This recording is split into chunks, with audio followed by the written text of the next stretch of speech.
네, 여의도 사사건건 오늘은 김형준 명지대 교수, 박시영 윈지코리아 대표와 함께 정가 소식 짚어보도록 하겠습니다. 두 분 안녕하십니까? 네, 안녕하세요. 자, 지금 국감 7일부터 시작이 돼서 이제 전환점을 돌았다고 볼 수가 있는데 추미애 국감 될 줄 알았는데 지금 하다 보니까 라임 옵티머스 사태가 주요 쟁점이 됐어요. 이번 국감 지금까지 지켜본 국감 어떻게 생각하시는지요? 먼저 김형준 교수님. 일단은 어느 나라든 간에 이제 정부의 정책과 또 예산과 관련돼 집중적으로 감사를 해서 그것을 토대로 좋은 예산 정책을 만드는 게 국정감사의 본래 목적입니다. 네. 근데 지금 대한민국에서 계속해서 혼돈하고 있는 거는 국정감사와 국정조사를 혼돈하고 있어요. 그러니까 지금 국정감사를 하면서 모든 거는 조사적 성격을 갖고 있는 데다 초점이 맞춰져 있는 거죠. 네. 그러니까 추미애 법무부 장관 아들 특혜 의혹이라든지 이런 것들 라임이라든지 이건 조사에 관련된 부분이에요. 네. 그래서 정말 제대로 된 국정감사가 되려고 한다면 민생과 관련된 국감 그리고 더 나가서 앞으로 어떻게 이 예산을 잘 짜서 1년 동안 예산이 잘 집행이 됐는지에 대한 예산 국감 그리고 대안을 내줄 수 있는 국감이 돼야 되는데 그런 면에서 했을 때는 제가 볼 때 상당히 미흡한 점이 많다라는 걸 먼저 말씀 좀 드립니다. 자, 이 이후부터 이제 저 보시고 말씀하시면 네네네. 됩니다. 자, 네. 박시영 대표님. 일단 추미애 장관 건에 관련해서는 정치 공방이 여전히 있지만 네. 일단 검찰 수사 결과 무혐의 났기 때문에 더 이상 뭐 이 문제가 이슈로 부각하기는 한계가 있다고 보여지고요. 네. 라임 옵티머스 사태가 이제 정점에 치닫고 있는데 어쨌든 이제 김영준 교수 말씀하신 대로 정책 국감이 좀 실종돼 있습니다. 네. 이 정치 공방만 이제 오가고 있는데 이 사안에 대해서 반전의 반전이 좀 거듭되고 있습니다. 그 전에는 이제 강기정 전 수석의 연루설이 나왔다가 라임 사태요? 예, 이 문제가 이제 상당 부분 그 강기정 전 수석의 해명으로 일단락되는 분위기가 좀 잡혔는데 오늘 급기야 라임의 김봉인 회장이 충격적인 증언이 나왔습니다. 이러다 보니까 야권에 굉장히 불리한 증언이 나왔거든요. 이러다 보니까 이제 공수가 뒤바뀐 형국으로 좀 다시 새롭게 전개되고 있는 게 아닌가 싶습니다. 지금 김영준 교수님도 국정조사로 흐르는 게 바람직하지 그렇습니다. 않다고 말씀을 하셨는데 뭐 지금 최근 계속해서 라임 옵티머스 사태 관련해서 질의응답이 지금 많게 지금 나오고 있는데 좀 두 개 질문만 한번 간추려서 저희가 구성을 해봤습니다. 보고서 말씀을 네네. 나누도록 하겠습니다. 한전뿐만 아니라 농어촌공사, 전파진흥원, 마사회 등등 대한민국 굴재 공기업들이 정치권과 결탁한 희대의 사기꾼 집단에 지금 줄줄이 엮여서 먹잇감이 되고 말았습니다. 남동발전 역시 5,100억 원이나 투자 사기 집단에게 지금 농락당할 뻔했습니다. 그래놓고서 지금 한다는 변명이 아직 투자한 적이 없다. 사기 당할 뻔했지만 아직은 안 당했다. 자랑입니까? 떼인 돈 없다고 해서 옵티머스 사태와 무관하다 생각하지 마십시오. 앞으로 이 사태는 특검을 통해서라도 반드시 진실이 밝혀질 것이라고 봅니다. 라임 관련한 사기 사건의 유출 출로에 있는 부사장도 과거에 국민의힘 김진태 의원 보좌관, 박근혜 후보 국민소통본부 정책위원, 미래창조과학부 최양희 장관 정책보좌관을 역임했던 사람입니다.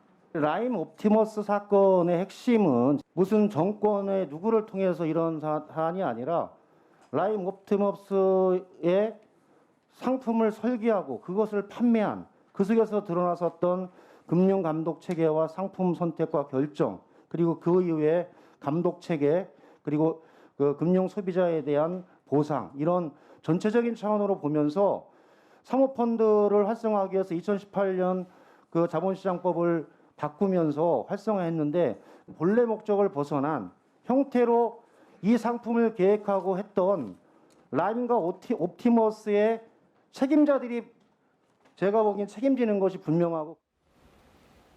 자, 이게 라임 사태, 옵티머스 사태 지금 두 건이 합쳐져 네. 있는데 워낙에 이제 복잡한 금융 관련 얘기입니다. 근데 이게 이슈가 된 게 이게 정치권이 연루가 돼 있다. 특히 이제 국민의힘에서는 권력형 비리 게이트다 이렇게 규정을 하면서 이렇게 파장이 커지고 있는데 옵티머스 사태 건만 보면 뭐 진영 전 장관 같은 경우도 5억 투자했다 손해 봤다라는 그런 소식도 있고요. 내부에서 문건이 나왔는데 이제 이 문건이 사실인지 아닌지는 알 수는 없습니다만 정치인들 이름이 거론이 되면서 자 이게 권력형 비리가 있을 가능성이 높다라는 주장이 나오면서 온통 국감이 이 얘기로 지금 뒤덮이고 있습니다. 먼저 옵티머스 관련해서 좀 말씀해 주실 부분이 있는지요? 먼저 박시영 대표님. 옵티머스 관련해서 허위 문건이 이제 나왔는데 여야 특히 이제 여당의 정치인들 이름이 나왔는데 이거는 뭐 명백하게 검찰 수사 과정에서 드러났듯이 허위 문건입니다. 스스로 그것을 자백을 했고요.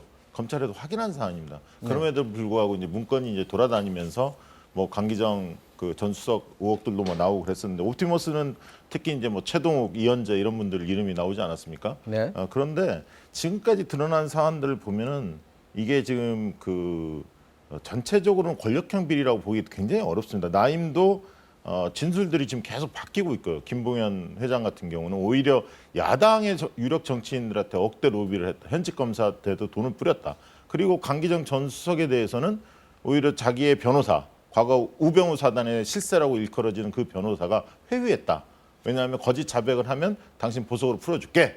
이렇게 이야기를 했다는 거 아닙니까? 그래서 본인이 거짓 증언했다고 오늘 폭로까지 했습니다. 그래서 아직 실체가 다 드러나지는 않았지만 이게 그 사기꾼들의 장난으로 보여지고 아까 언급했지만 진영 장관 5억 투자해서 날린 것은 현역 장관이 부동산에 투자할 수 없는 상황이기 때문에 남은 돈에 되게 NH투자증권에서 권유해서 한 거거든요. 그러니까 네. 피해자입니다. 근데 이게 마치 이렇게 막 섞이다 보면 뭔가 그분도 연루된 거 아니야?라고 의심할 수밖에 없는 지금 여러 가지 일들이 터지다 보니까 그렇게 돼 있는데요.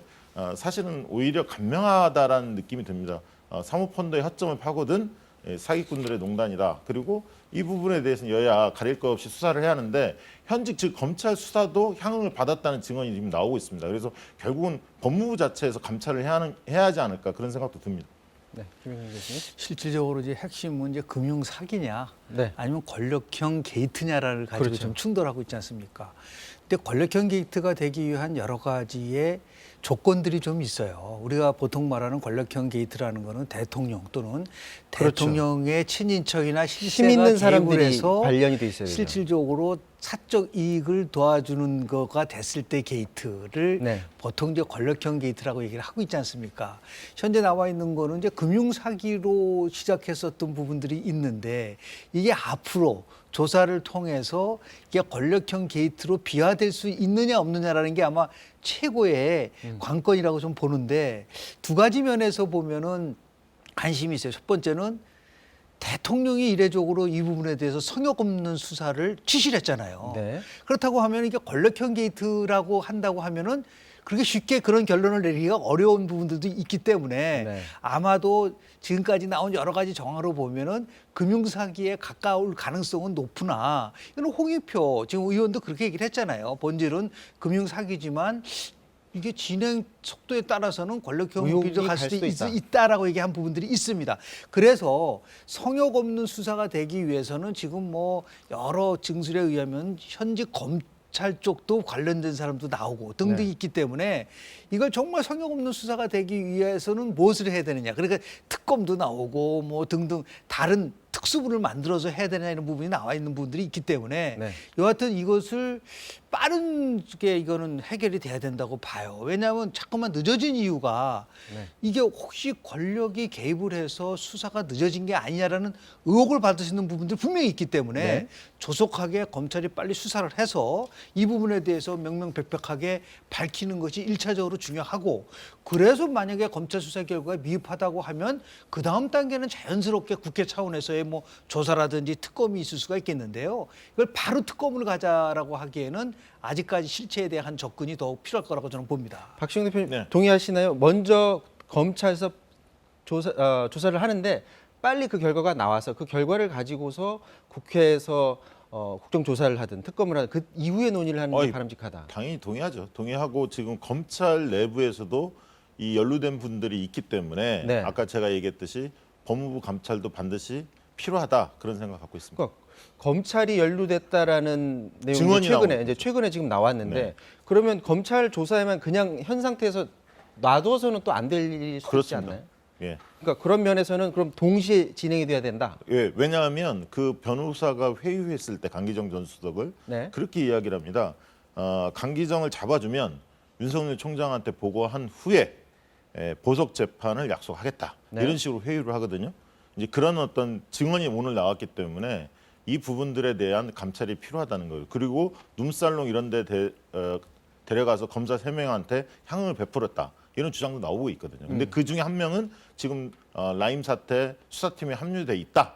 그러다 보니까 그동안 라임 사태가 제대로 수사하지 않았다. 지연됐다. 이런 얘기도 있고 야당 연루 의혹에 대해서 억대 돈 준 거에 대해서 분명히 진술을 했는데 검찰 과정에서 그걸 뭉갰다. 이런 어떤 증언들도 있습니다. 그래서 굉장히 충격적인 내용이 많기 때문에 좀 지켜봐야 할 것 같습니다. 자, 일단 두 분의 의견은 공통적인 거는 일단 검찰 수사를 빨리 해야 되고 신속히 그 결과를 낸 다음에 이후 조치는 그 이후에 논의를 해야 된다라는 부분은 공통적인 것 같아요. 근데 앞서도 김용준 교수도 말씀하셨는데 이번 국회에서 논의하는 것들이 단순하게 뭐 정치권 공방을 해야 되는 문제가 아니라 국회에서 대안을 가질 수 있는 부분을 지금 논의를 해야 된다라고 하는데 이번 사태만 보면 라임하고 옵티머스 사태만 보면 이 근본적인 문제에 대한 논의가 사실 이루어져야 되잖아요. 그렇습니다. 그래서 제가 몇몇 그 질의응답을 봤는데 그런 질의를 하시는 분들도 있습니다. 야당에도 있고 네. 한데 지금 이게 주된 그 이슈로 나오질 않고 그렇다 보니까 언론에서 잘 안 알려져 있거든요. 이 부분을 좀 어떻게 개선할 수 있는 방법은 없을까요? 있죠. 예를 들어서 미국은 청문회로 시작해서 청문회로 끝납니다. 예를 들어서 조사를 한다든지 감사를 할 때 감사와 조사가 목적이 아니에요. 향후에 어떤 일이 발생될 수 있는 거를 차단해서 제도적으로 그걸 막아내는 거거든요. 네. 지금 사모펀드가 공모펀드와 달리 운영 과정이라든지 등등 여러 면에서 즉 감독의 사각지대에 있다는 것이 다 드러났지 않습니까? 그럼 이것을 더 촘촘하게 어떻게 막아서 더 이상 피해자들 입장에서 봤을 때는 옵티머스든 라임든 잘 몰라요. 어렵죠, 예를 들어 그리고. 어렵죠. 다만 농협이라고 하는 그런 그 공신력이 있는 데를 통해서 투자를 한 거 아니겠습니까? 그런 투자자들의 피해를 어떻게 하면 최소화시킬 수 있고 이것을 단기간 내에는 안 되더라도 촘촘하게 막을 수 있는 거를 국회 차원에서 만들어줘야지만 이게 국회 의미가 있는 것이지 뭐 비리를 파헤치고 그것을 뭐 응징하고 그게 목적이 돼서는 저는 안 된다고 보거든요. 네. 그런 의미에서 봤을 때 이제 국정감사가 끝나고 나면 빨리 이런 상임위 정무위원회든 또 여러 가지 관련된 위원회에서 좀 더 내실 있게 앞으로 유치원 3법과 관련돼서 2018년 박용진 의원이 네. 국정감사에서 그 굉장히 큰 이슈를 이슈 선도했었죠. 시켰잖아요. 이것도 그런 식으로 해서 문제가 되는 부분들을 빨리 개선을 하고 향후에 피해자들을 어떻게 구제할 것이냐. 더 나아가서 피해자들이 더 이상 나오지 않게 할 수 있는 사모펀드 운영 과정에 있어서의 아주 내실화. 이런 부분 속에서도 나가야지 이게 정치 공방으로만 끝난다고 한다면 제가 볼 때는 대단히 잘못된 길을 가고 있는 것이다. 라는 말씀 좀 드리고 싶습니다. 이게 이제 예를 들면 박신혜 사모펀드가 지금 2018년에 자본시장을 활성화하면서 예를 들면 이제 은행이라든가 증권사 이런 데에서도 판매를 막 하고 있기 때문에 규제를 좀 완화해줬죠. 완화했죠. 그러니까 이제 국민들이 볼 때는 은행에서 물건을 파는데 믿을 수 있구나. 신용도가 굉장히 높지 않습니까? 은행이나 증권 같은 경우는. 그렇기 때문에 이제 안도하게 돼 있는 측면이 있거든 정서적으로. 그래서 이런 문제에 대한 꼼꼼하게 점검을 해서 이 제안을 좀 줘야 할 것 같습니다. 자, 그럼 이 얘기는 이 정도에서 마무리 짓기로 하고요. 다음 이슈를 한번 보도록 할게요.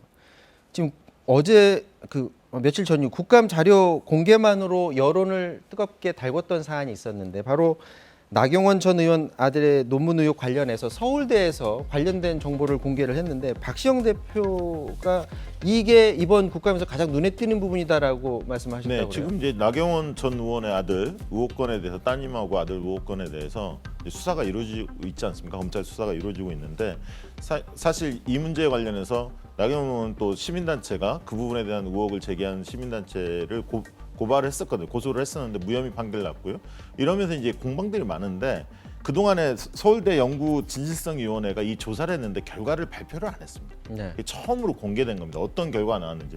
공개를 했더니 특이한 건 뭐였냐면 단순히 실험실을 사용한 것을 떠나서 목적이 담겨 있었다. 그 얘기는 뭔 얘기냐면 나경원 의원이 아들이 경진대에 나가는 데 있어서 참가하는데 그걸 좀 도와달라 이런 부탁을 했다는 내용들이 들어있고요. 그다음에 일부 논문에 있어서 저자로 표시된 것은 부당했다라는 판결이 있습니다. 판단이 있는데 더 좀 충격적인 건 뭐냐면 이 보도 이후에 MBC 스트레이트에서도 보도를 했는데 그동안에 이제 거기에 윤 박사라는 분이 논문을 썼는데 거기에 도움을 줬다 이렇게 이제 나경원 그 아들이 그 얘기를 했었는데 이 시점이 맞지 않다.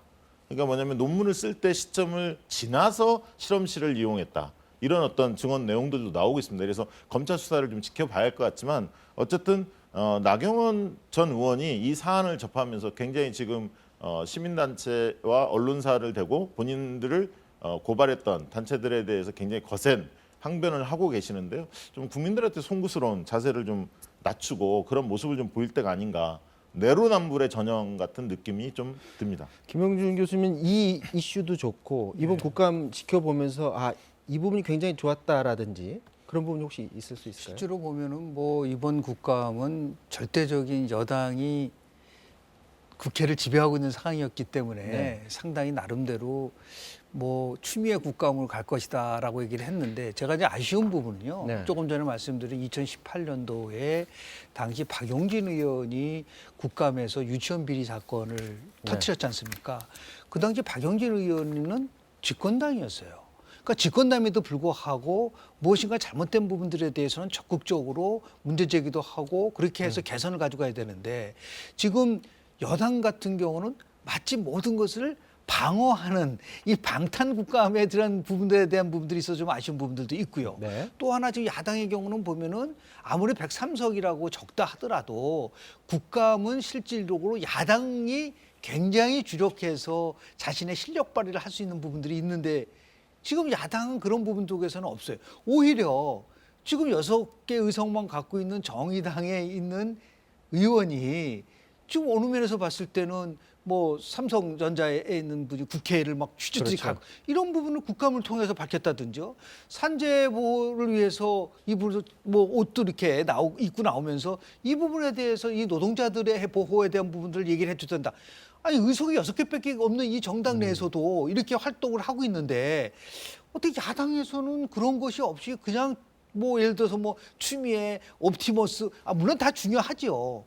그러나 이런 것들이 나름대로는 좀 우선순위를 어떻게 민생에 둘 것이냐에 대한 부분 속에서는 너무 부족한 점이 많았다라는 부분 속에서 거대 야당들이 좀 반성해야 될 국감이 아닌가라는 생각을 좀 합니다. 이번에 지금 국감 기간 아직 남았지만 지금까지 보면 이전처럼 이른바 국감 스타라고 불릴 만한 사람은 나타나질 않고 있습니다. 네. 주요 이슈도 지금 나오질 않고 있고요.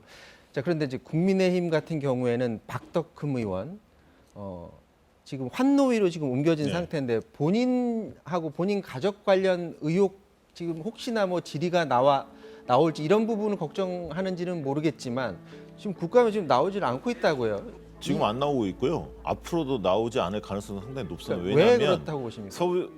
서울시 국감이라든가 국토위 산하 단체들 국감들이 계속 이어져 있거든요. 네. 그 많은 곳에 연루 의혹들이 있습니다. 그러다 보니까 아마 좀 민망해서 안 나오는 것 같은데 저는 지금 시점 정도 되면 검찰 수사도 이미 진행되고 있습니다.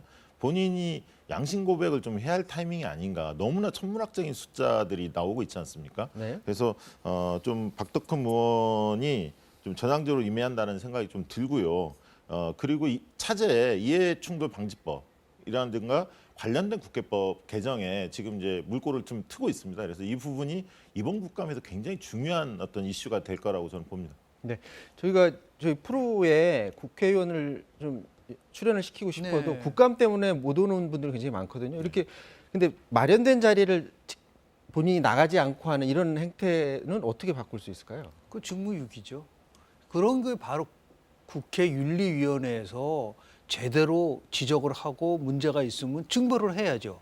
아니 국회의원이 물론 아파서 못 나오는 경우는 있을 수가 있죠. 네. 그런데 그렇지 않잖아요.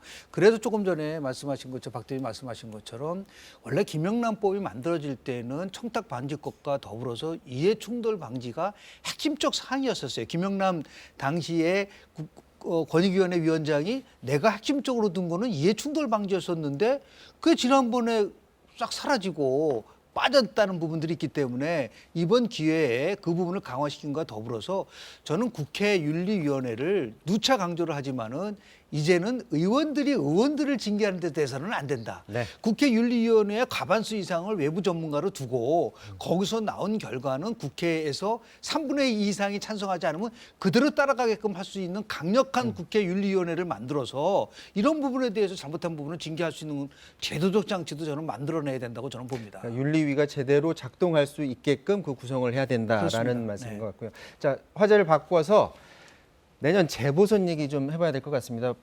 국감 기간인데도 이 얘기가 계속 나오고 있는데 먼저 국민의힘 같은 경우에는 지금 뭐 여러 차례 얘기가 나왔습니다만 미스터 트롯 방식으로 국민들의 관심을 한번 받아보겠다고 하는데 후보군들 지금 이름들이 나오고 있어요. 지금 화면에 나오고 있죠. 뭐 지금 화면에 나오고 있는 사람들 외에도 여러 사람들이 이름이 거론되고 있는데 국민의힘이 이제 연말이나 내년 초에는 이제 후보를 이제 내세울 것 같다는 소식이 들어오고는 있습니다. 근데 후보 중에 뭐 안철수 대표라든지 오세훈 전 시장이라든지 이런 사람들의 이름이 거론이 되고 있는데 안철수 대표 같은 경우에는 김종인 위원장이 워낙에 본인의 불신하는 그런 의사를 너무 많이 표현을 하고 있고요. 네. 그리고 오세훈 전 시장은 본인이 내려왔던 자리인데 과연 시장에 본인이 나갈까? 이런 의혹도 들고 있는데 생각도 들고 있는데 그 부분에 대해서 어떻게 생각하시는지요? 일단은 그 전략을 어떻게 세우냐 문제인데 지금까지 나왔던 비대위원장 김종인 비대위원장의 워딩을 보면 좀 참신한 인물을 내세우겠다. 원외 인사, 경제를 좀 아는 사람 뭐 이런 컨셉인 것 같아요. 좀 중량감 있는 인사보다는 그 기저에는 뭐가 깔려 있냐면 이번 서울시장 재보궐선거는 국민의힘한테 유리할 수 있다 이렇게 판단하는 것 같아요. 네. 귀책 사유가 아무래도 민주당 쪽에 있기 때문에 그런 상황에서 본다면 중량감 있는 인사들한테 먼저 너브콜을 날리지는 않을 것 같습니다.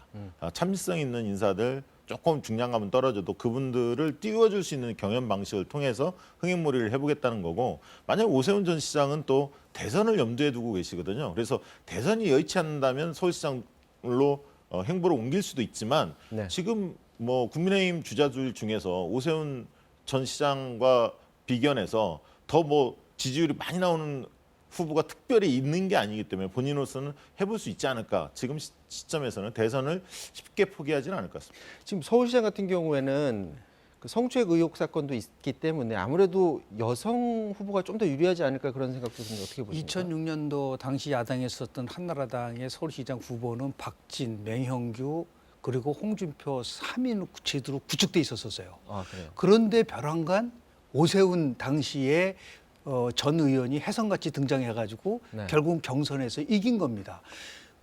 지금 나오신 여러분들도 다 나름대로의 장단점이 있지만 국민들이 바라보는 서울시장 후보감으로서 여러 가지 신선함이라든지 또 새로움이라든지 이런 것에 대한 부분들이 있을 것 같은 생각이 좀 들어요. 네. 다만 두 가지를 좀 말씀을 좀 드리고 싶으면 국민의힘이 이 부분 속에서 비대위원장이 나서서 누군 되고 누구는 안 된다라는 거는 더 이상 안 됩니다. 그래요. 왜냐하면 경선이라는 것이 당헌 당기상 나와 있는데 어떻게 비대위원장이 당신은 되고 당신은 안 된다고 얘기한다는 것 자체는 분명히 문제가 있는 부분들이 있고요. 결국 뽑는 거는 국민과 당원이 뽑는 겁니다. 그러니까 뺄셈의 정치보다는 덮셈의 정치를 하는 것이고 2011년에 당시에 박원순 무소속의 의원 후보와 박영선 당시 민주당 의원이 후보 단일화를 했잖아요. 네. 그런 가능성도 충분히 저는 있다고 봐요. 새누리 지금 국민의힘에서 후보가 나와지면은 그 결과에 따라서 안철수 후보랑 후보 단일화 할 수 있는 경기가 나올 수 있기 때문에 다만 국민들이 바라는 거는 누가 지금 대통령 또 누가 서울시장 그게 아니라 조금이라도 지금 어려운 이것을 좀 극복할 수 있는 그러한 인물이 좀 나와서 새로운 변화의 모습을 좀 보였으면 좋겠다라고 하는 것이 대대적으로는 그러한 그 여론이기 때문에 네. 중요한 것은 예측 가능한 로드맵을 만들어서 언제 후보를 뽑고 어떻게 뽑고 그걸 그런 제시해야 방식을 된다. 제안을 해야 되는 것이 중요한 것이죠. 누가 지금 마음대로 좌지우지 할 수 있게끔 그거는 제가 볼 때는 바람직한 방법은 아니라고 그러니까 봅니다. 룰은 손대지 않을 겁니다. 네. 김종인 비대위원장이. 그러나 메시지로 자기의 의견을 필요할 겁니다. 예를 들면 강북에 있는 후보들이 좀 나와야 할 때가 아니냐 지역구가 아니면 청년들한테 어필할 수 있는 후보가 유리할 것이다. 이런 식으로 간접 화법을 통해서 방향을 잡아갈 것이다. 저는 그렇게 봅니다. 그렇게 할 것 같은데 김영준 교수님 말씀은 그렇게 해서는 안 그렇습니다. 된다라는 뜻인 네. 거고 민주당 움직일 것 같은데 민주당 후보 낼 것 같습니까? 어떻습니까? 후보 낼 수밖에 없겠죠. 이게 워낙 막중한 자리이기 때문에 규책 사유는 있지만 결국 후보를 낼 거라고 보고요. 네. 국민들한테 사과할 건 사과하고 그리고 후보를 내야 하는 것이 오히려 공당의 도리다. 저는 그렇게 보고요. 다만 시점은 지금 이제 국감을 하고 있기 때문에 국감을 마친 이후에 당원들의 뜻을 물어서 결정하지 않을까 그렇게 생각이 듭니다. 자, 지금 민주당에선 얘기를 하고 있지 않지만 언론지상을 통해서 뭐 거론되는 인물들이 있는데 잠깐 화면 좀 보여주실까요? 네, 박영선 장관, 박주민 의원, 우상호 의원, 뭐 본인들의 입으로 얘기 안 해도 지금 주변에서 유력한 후보군에 있다라고 이런 사람들의 이름이 오르내리고 있는데 이제 과연 누가 최종 후보군에 들어왔을 때 승산이 있을까 이런 생각보다는 지금은 과연 국민들이 민주당에서 후보를 낸다고 했을 때 그거를 용인해 줄까, 여론이 어떻게 움직일까, 이 부분도 주의 깊게 봐야 되지 그거는 않을까요? 뭐 이제 이낙연 당 대표께서 왜 우리가 후보를 내야만 하는지에 대해서 얼마나 설득력 있는 메시지를 전달할 것이냐라는 문제가 있고요. 네. 그리고 더 나아가서 지금 집권 여당인 경우에는 여하튼간에 국정의 책임을 지고 있고 서울시가 얼마나 또 중요하다고 판단하지 않겠습니까? 네. 그런 의미에서 봤을 때 후보는 될 거라고 좀 보는데 다만 이게 연말에 있을 개각과도 서로 연계가 될 거라고 저는 봅니다. 네. 지금 추미애 장관이든 뭐 박영선 장관이든 현직 장관이기 때문에 장관직을 갖고 경선에 나갈 그렇죠. 수는 없지 않습니까? 그런 의미에서 봤을 때 국감 끝나고 나서 있을 차기 만약에 예상되는 개각의 폭과 내용이 어떠냐에 따라서 민주당의 서울시장 후보의 윤곽은 드러나지 않을까 생각을 좀 합니다. 자, 시간이 거의 다 돼서 대선 관련 얘기 짧게 나눠봐야 될 것 같습니다. 현재 뭐 각종 여론조사에서는 이낙연 대표 그리고 이재명 지사의 양강 구도로 여론조사 결과가 나오고 있는데 오늘 그 소식 들어온 걸 봤더니 이재명 지사가 그 허위 사실 공표 혐의 관련해서 파기환송심 최종 무죄 선고 받았다고 해요. 네. 이렇게 되면 본인으로서 좀 날개를 달고 대선에 뛰어들 수 있는 그런 입지가 되지 않았을까라는 생각이 드는데 어떻게 보십니까? 이 오늘 양강구도 계속 갈 것 같나요? 오늘 뭐 갤럽 조사에서도 나왔듯이 1위를 했죠. 소폭 하락을 했습니다만. 네, 갤럽 조사요. 예, 갤럽 조사에서 당분간은 11월까지는 그런 지지율이 유지가 될 것 같고요. 여권 내에서 이제 변수가 있다면 11월 6일 날 있을 김경수 지사의 재판 결과가 어떻게 되느냐에 따라서 11월 중하순부터 여당 후보의 지지율이 좀 요동칠 것 같다 그런 생각이 듭니다. 자, 마지막으로 김영준 교수님 네. 지금 저 그래픽 다시 한번 네, 보여주실래요? 그래픽을 보면 양강구도이긴 하지만 지금 지지율이 그렇게 높지가 않아요. 그럼 그렇다면은 무응답층 아직 결정하지 못한 사람들 이 사람들이 아직도 많다라는 얘기거든요. 왜냐하면 조사 방법이 좀 다릅니다. 한국갤럽에서는 누구를 이름을 불러주는 게 아니라 네. 자기가 얘기하는 거기 때문에 리얼미터 조사나 다른 조사보다는 저렇게 이제 무응답층이 굉장히 높게 나올 수밖에 없다는 거를 말씀을 좀 드리고요. 네. 그리고 이제 1년 6개월 전에 대선 구도가 끝까지 간 적은 거의 없습니다. 우리나라 중간 과정에서 중간에 누군가가 좌간에 바람을 뭐 일으키죠. 그렇죠. 그런 부분들도 있는데 다만 지금 이제 이재명 뭐 지금 지사 같은 경우에는 나름대로 이제 선전하고 있다는 이유는 두 가지인데요. 민주당 지지층에서 상당히 많이 올라가고 있어요. 네. 뭐 조사 결과를 보면은 그리고 30대, 40대에서도 이낙연 후보보다 앞서고 있다는 부분들이 나오고 있기 때문에 아마 이제 이낙연 대표도 긴장해야 될 부분들도 있는데 오히려 양강 구도로 가는 게 민주당으로서는 굉장히 좋은 현상인 거예요. 민주당으로서. 예, 그러면 일단 한 사람이 중심으로 갔다 왔으면 그 사람이 무너졌을 때 오는 데미지는 크지만 양강 구도로 갔을 때 올 수 있는 서로의 시너지 효과가 쓸 수 있기 때문에 네. 결국은 뭐냐면 야당의 후보가 좀 부각되고 있지 않다는 게 핵심인 것이지 지금 2강으로 간다는 것보다는 저는 왜 저렇게 야당이 무기력하냐에 대한 부분들에 대해서 야당은 또 훨씬 반성을 좀 많이 해야 될 거라고 좀 봅니다. 자, 오늘 얘기 여기서 마쳐야 될 것 같습니다. 지금까지 김영준 교수, 박시영 대표와 말씀 나눴습니다. 두 분 말씀 고맙습니다. 네, 고맙습니다.